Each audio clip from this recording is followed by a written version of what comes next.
প্রধানমন্ত্রী নরেন্দ্র মোদী বার্তা দিয়েছেন এখানে তৈরি হতে চলেছে অত্যাধুনিক ইলেকট্রিক গাড়ি নির্মাণ কারখানা।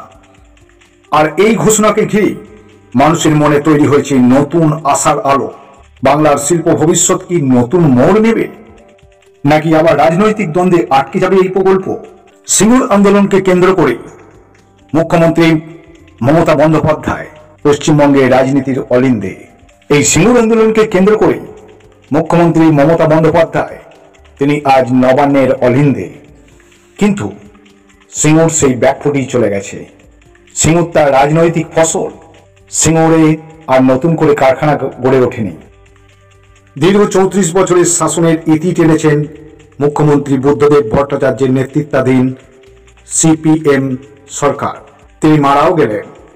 প্রতিষ্ঠিত হল বাংলায় মুখ্যমন্ত্রী মমতা বন্দ্যোপাধ্যায়ের নেতৃত্বে তৃণমূল সরকার।